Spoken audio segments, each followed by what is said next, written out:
দেশের হালচাল পরিস্থিতি তেমন ভালো না।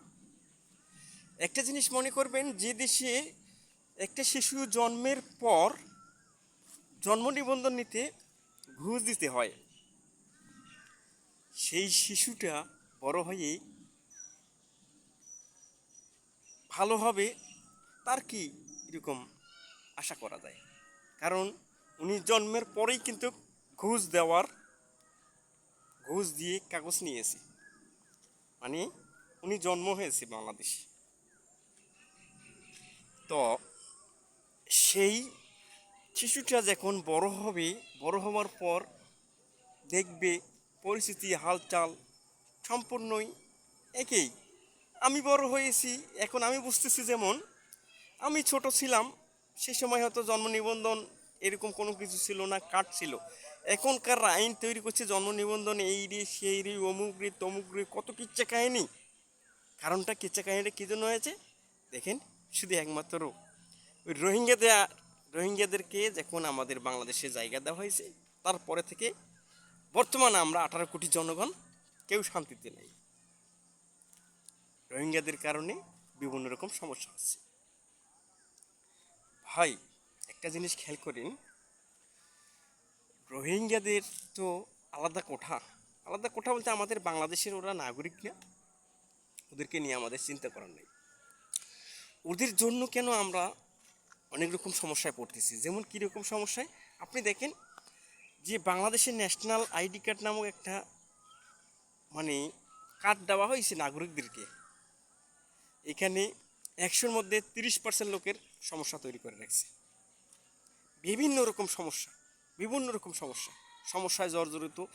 নির্বাচন কমিশন অফিস যাবেন উপজেলার, এই হয়েছে সেই হয়েছে অমুকরে তমুকরে, আজকে নাই কালকে নাই, আজকে ছুটিতে আছে, বিভিন্ন রকম কার্যক্রম। ভাই, এগুলো মানুষের হয়রানি, এগুলো মানুষের হয়রানি।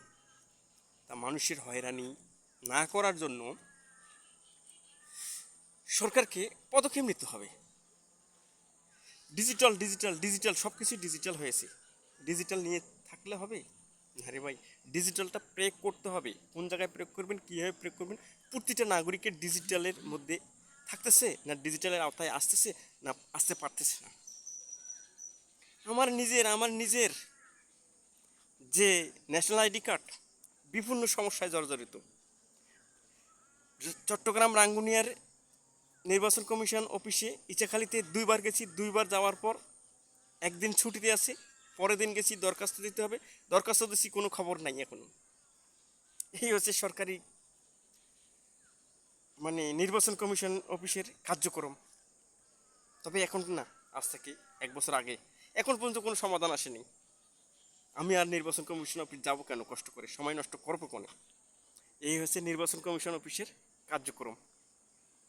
ভাই, যেটা পারবেন না সেটা দিয়ে লাভ নাই। আমার আইডি কার্ড নিয়ে বিভিন্ন জায়গায় সমস্যা হচ্ছে, আপনার হচ্ছে কিনা জানি না। আমি জানি 30% লোকের ওই লাল মিয়ার জায়গায় বাল মিয়া বসাই দিছি, এরকমই হচ্ছে। কারণ এভাবে চলতেছে, এতদিন চলছে, এখন কেন চলবে না মনে করতেছেন?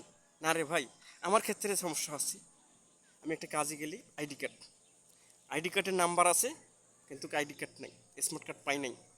আজ থেকে 15 বছর আগে আমি ভোটার হয়েছি। তাহলে চিন্তা করে দেখেন, ভোটার হয়েছি কিন্তু নাম আছে ভোটার, ভোট দিতে পারিনি, আইডি কার্ড নাই, কত রকম সমস্যা জর্জরিত। এইগুলো বলে কি?